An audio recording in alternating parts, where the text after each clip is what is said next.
देखो, गीता में ना एक बहुत अच्छी बात लिखी हुई थी। लिखा हुआ था कि जो आपका पूर्व जन्म में सबसे बड़ा शत्रु होता है ना, वही इस जन्म में आपका सबसे नज़दीकी, सबसे अपना क्लोज रिलेशनशिप में आता है और आपको कष्ट देता रहता है।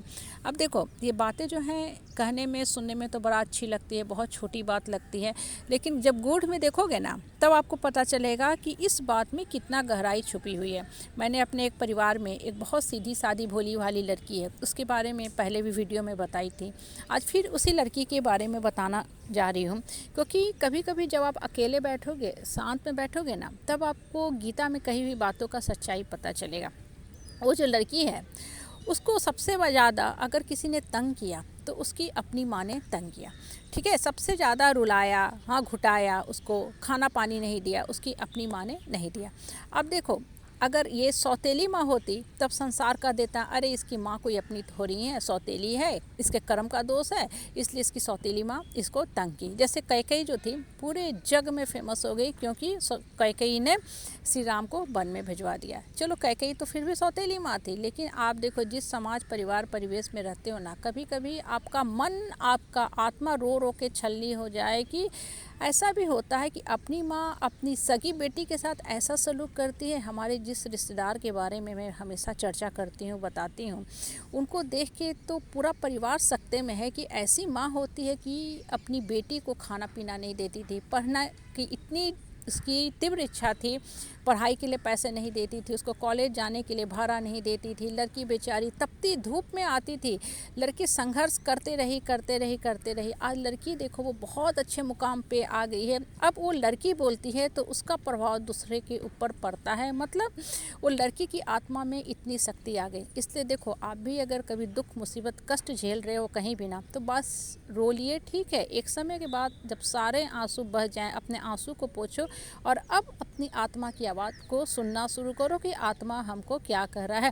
हमारे जो रिश्तेदार हैं ना, उनको जिस ढंग से बेटी के साथ वो लोग व्यवहार करते हैं, उस लड़की के माता पिता जिस बुरे ढंग से उसको साथ सलूक करते हैं, उसको देखने के बाद तो हिंदी फिल्म की जो ये नायिका होती है ना, जो नकारात्मक निगेटिव रोल में आती हैं, शशि कला हैं, ललिता पवार हैं, या और भी जो XYZ जो पुरानी जो नायिकाएं थीं, वो भी शर्मा जाएं कि हम लोग एक्टिंग करके भी इतना अच्छा नकारात्मक रोल में फिट नहीं हुए जितना ये जो औरत है अपनी बेटी के साथ नकारात्मक रोल में फिट है, नेचुरल निगेटिविटी से भरी हुई है।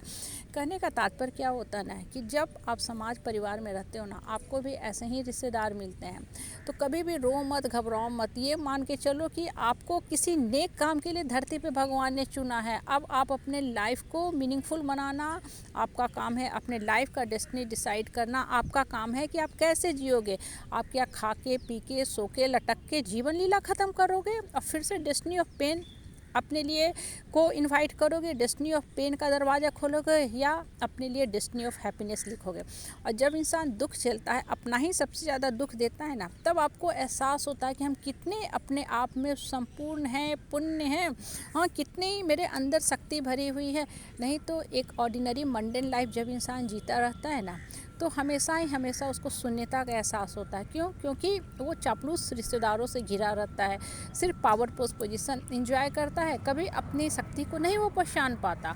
तो थोड़ा सा जीवन में रुकावट आई, बाधा आई, सबसे पहले वो चरमरा के गिरता है और दूसरे के दरवाजे जो है जाके थूका चाटता है। मतलब पहले उसी इंसान से झगड़ा किया, लड़ाई किया, अब उसी के दरवाजे जाके गिर रहा है कि मेरी मदद करो, हाय मेरी मदद करो, हम असहाय हो गए हैं, लाचार हो गए हैं। क्योंकि ऐसे लोगों की जो आत्मा होती है ना, बेसिकली डेड होती है, मृत होती है। इसलिए ऐसे लोगों की तरफ कभी गौर ही मत करो।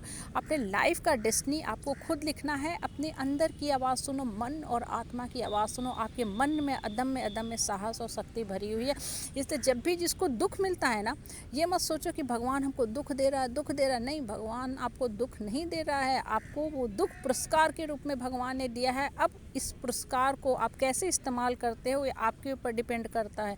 जैसे मोबाइल आपके हाथ में है, आप मोबाइल में भजन सुनते हो, अच्छी किताबें पढ़ते हो, ज्ञान की बातें सुनते हो, या कोई घटिया सा साइट खोल के बैठ लेते हो, ये आपके ऊपर डिपेंड करता है। दुख भी आपके जीवन में, हमारे जीवन में, सबके जीवन में आता है। ये हमारे ऊपर डिपेंड करता है कि हम उस दुख को लेकर के अपने लाइफ का कैसा डेस्टिनी लिखते हैं। जिस इंसान ने दुख को ओवरकम कर लिया, वो लाइफ को मीनिंगफुल बनाता है, हैप्पी डेस्टिनी लिखता है।